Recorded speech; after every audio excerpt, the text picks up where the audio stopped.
Good morning, and welcome back to Daily Dhamma, a letter to our children. I'm Dhamma Bum, and I'll be your guide for today's guided meditation.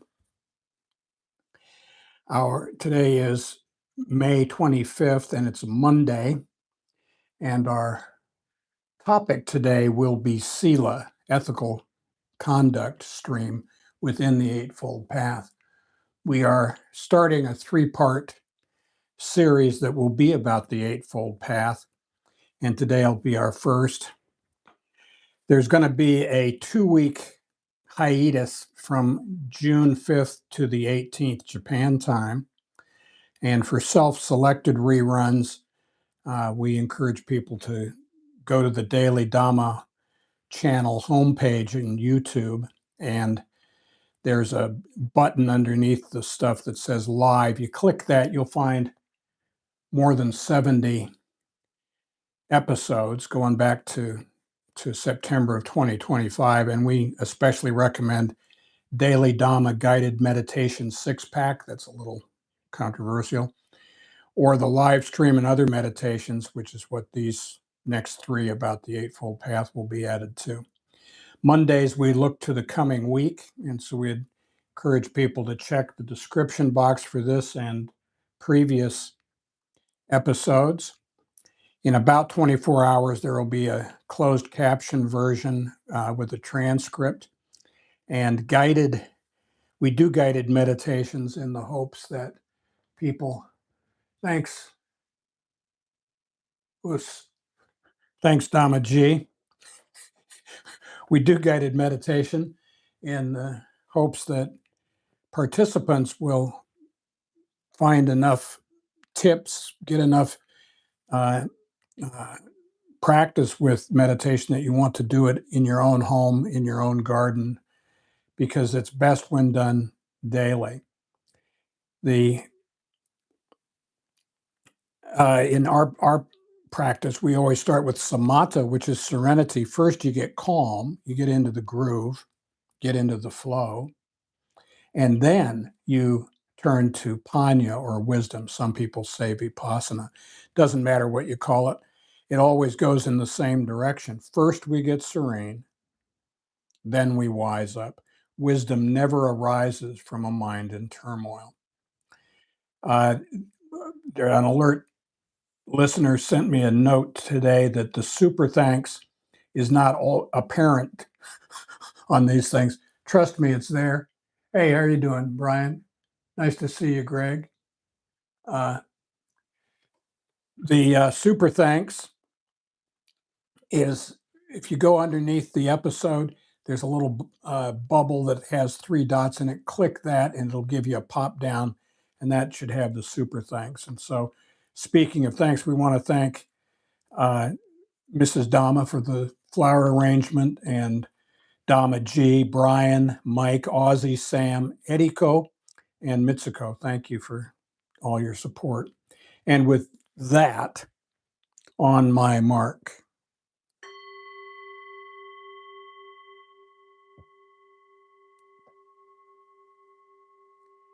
Please find yourself in a quiet spot. Spine straight, shoulders back.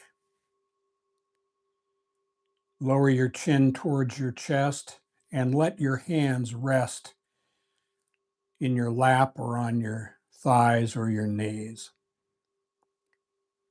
Close your eyes and mouth gently and imagine a ball of white light, an inch or two, 3 to 5 centimeters below your nostrils. Inhale through your nose. Watch it go down past your heart to your stomach and back out the same way.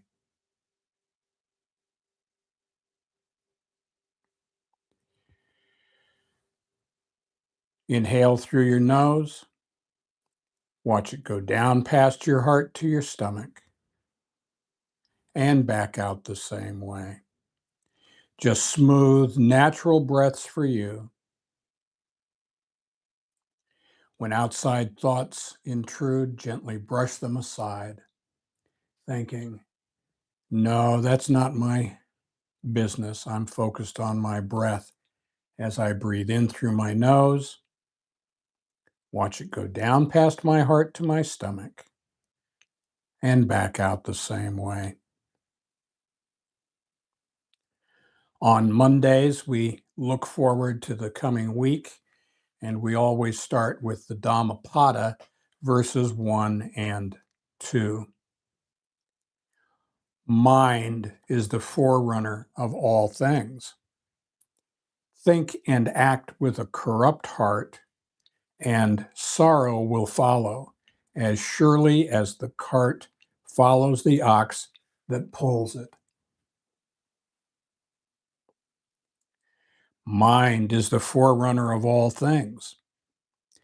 Think and act with a pure heart, and happiness follows, as surely as one's never departing shadow.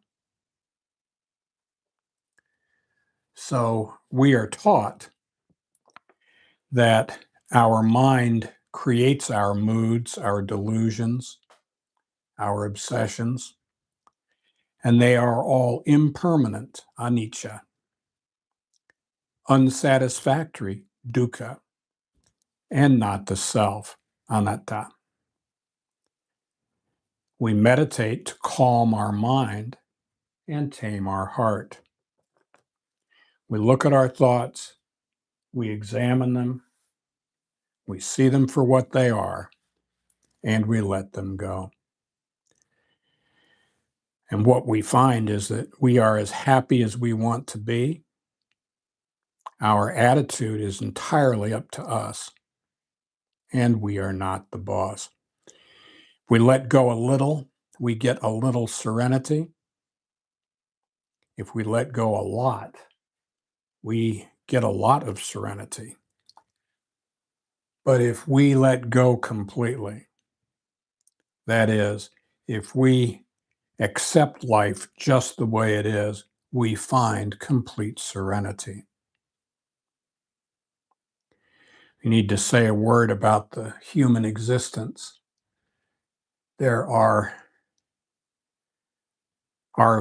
human experience consists of 5 khandhas, or clinging aggregates, and they are the body, our feelings, memories and perceptions, thoughts, and consciousness. And we are taught that they are like a lump of molten lead. We cannot touch it on the top. We cannot touch it on the sides or bottom. There's no place we can touch the khandhas without burning ourselves badly. So we look at them, see them for what they are, and let them go. Please join me for a moment in a thought experiment. In your mind's eye, lift up and look down on your head. Look at your skull. And on the right, you will find the monkey mind. And your monkey mind is very busy, changing moods. You can watch the colors shift from pink to light blue to white to red to black, never one place for very long, constantly in motion. And on the left, there is a battalion of self-licking ice cream cones. And these are our thoughts. And they are very busy too. Mostly they suck up to the moods of our ever-changing monkey mind. And we have to let these go too. As meditators, we have 3 duties: mindfulness, collectedness, and contentment. Mindfulness, in this group, we follow the ball of light. That's our focus. And we listen to the Dhamma talk not to get attached, but to let the words seep into our consciousness over time. Collectedness, some people say concentration, when outside issues intrude. When, not if, they will intrude. When they intrude, we gently brush them aside. Thinking, no, we're not doing that now. I'm focused on my breath as it goes in through my nose, down past my heart to my stomach, and back out the same way. And our last duty is contentment. We have a responsibility to ourselves, to our loved ones, to the universe, to be content now, not next week, not the day after tomorrow, but now. However we are right now, that's the kind of people we are. If I'm restless, irritable, and discontent now, that's my character. If I am at peace, copacetic, at one, then that is my character. In a word, I guess you could say focused.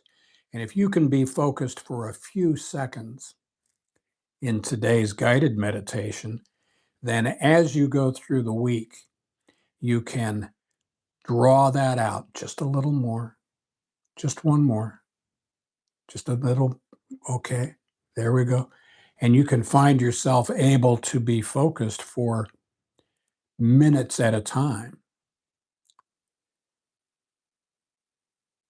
And you stitch together those little moments of focus, and shazam, you look up, it's been 2 hours since I had a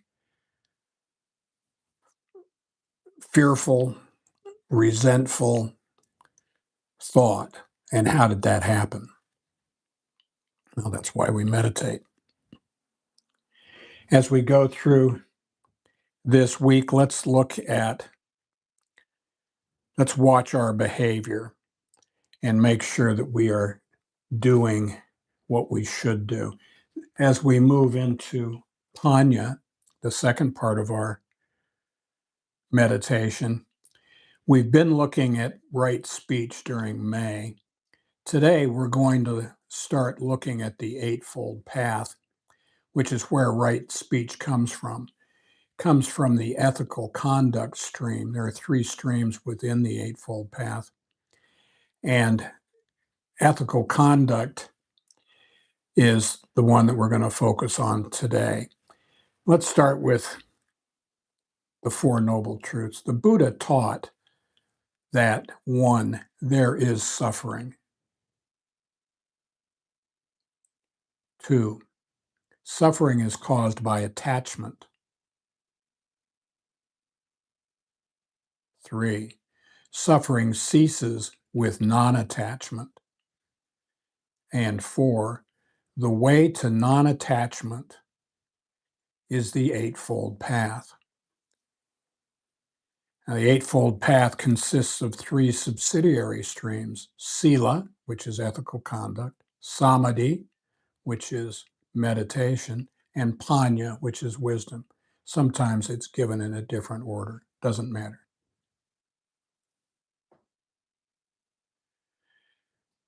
Now, within the Sila stream, we have right speech, right action, and right livelihood. We are taught that virtue or ethical conduct is the basis of our practice. First, we act right, then we can wise up. We cannot act our way, we cannot think our way into right actions, but we can act our way into right thinking. And that's what we're doing with this. Here's what Ajahn Brahm said: the practice of virtue means getting hold of the mind which is being defiled by habitual patterns of unskillful reactions.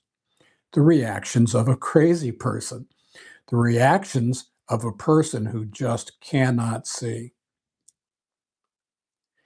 The practice of virtue is the first shining and cleaning up of the mind, wiping away the accumulated dust and grime of many lifetimes.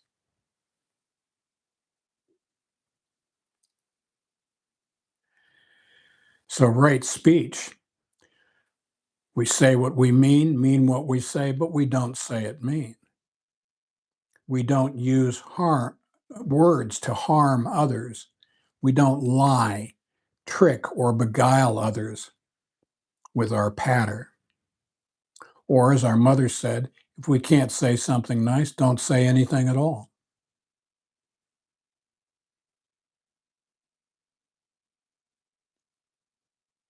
Right action. We are mindful in thought, word, and deed to do the next right thing. Now, people say, oh, I don't know what that is. Yeah, you do. And it's easy to tell. If I look over my shoulder before I do something and then I go ahead and do it anyway, it was wrong. I knew it was wrong and I did it anyway, so I'm on the hook. Now, right action is important because without virtuous conduct, we cannot meditate. If I'm living a double life, if I'm one one thing to the boys and something else to the girls and something else to my boss, if I've got multiple personalities, personas that I'm projecting, I'm not transparent and I'm not really who I say I am. So we need to not live a double life. Be the same person. I can tell my wife anything I've been doing today, then I'm doing okay. If I can't, I'm not doing okay. We need right action because without right action, we cannot meditate. And without meditation, we cannot find insight.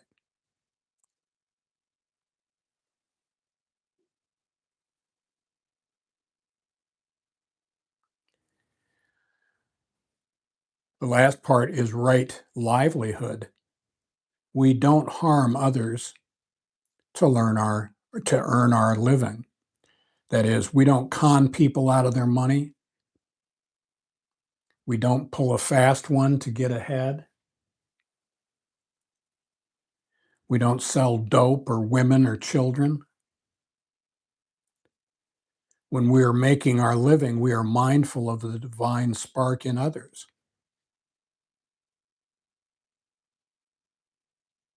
That doesn't mean we're a social service agency, but that we are ethical. Now, I can't find the citation, but I believe that the Buddha also said, don't mooch. We support ourselves and our families by honest work and our own contributions.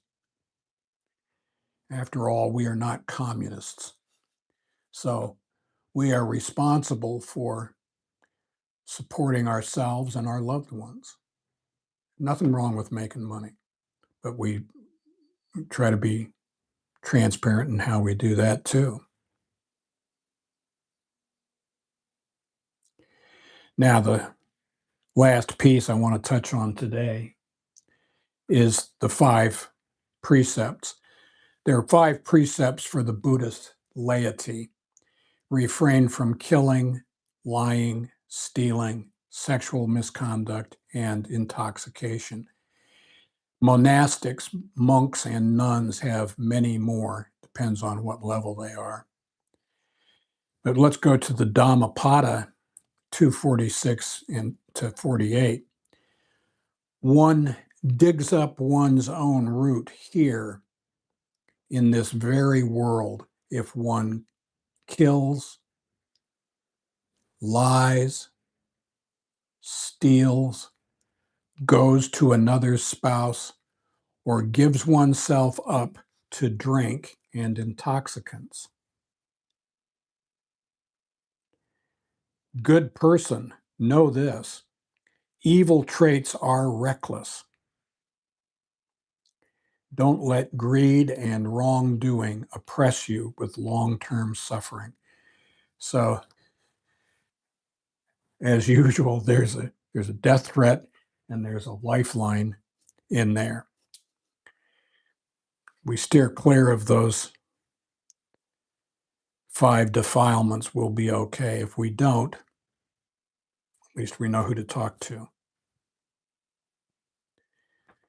So, Sila is critical because without ethical conduct and following the precepts to the best of our ability, we won't be able to meditate. And that's very important. If we don't meditate, wisdom does not arise. So we don't have to do this perfectly. Nobody does it perfectly. We fall off with alarming regularity in this house, but it's progress, not perfection. And things that are improved by meditation are mindfulness, concentration, and discernment, knowing the difference between right and wrong. So this week, as you go through your days, if you find yourself restless, irritable, or discontent, take a breath, step into the next room, close the door, sit down and put your earphones in, cue up this recording. Imagine a ball of white light an inch or two below your nostrils. Breathe in through your nose. Watch it go down past your heart to your stomach and back out the same way. Namaste.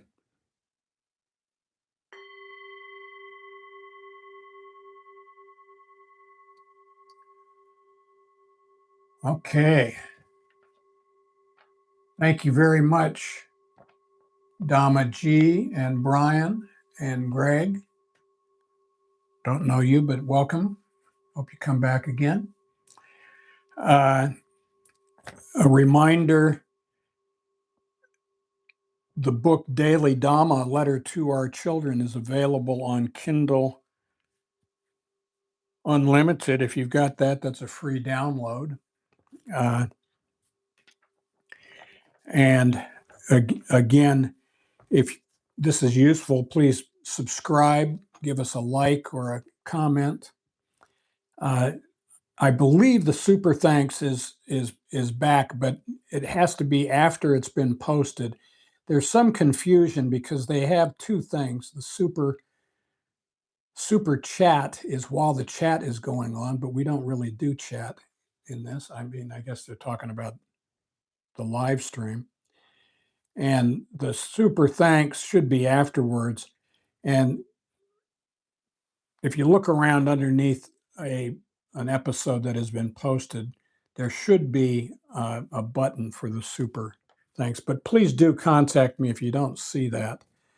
It's not immediately obvious how to do these things. To me, anyway. I don't know.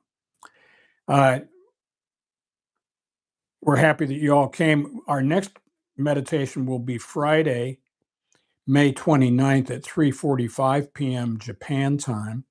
If you're already here, you know how to get here. If you're listening to this afterwards, which the vast majority of people do because they're productive members of society, if you go into today's Daily Dhamma for May 25th, you'll see a little 3-step procedure for getting into the live stream. And we hope that you come back. And thank you very much. And please do send us a note. If I know a lot of this stuff is not obvious how to do. We don't see the same thing because we're members of YouTube, and I know not everybody is. So if there's something, shoot me a note and I'll try to get back to you personally and answer it. So have a really good week, and thank you for coming. Namaste.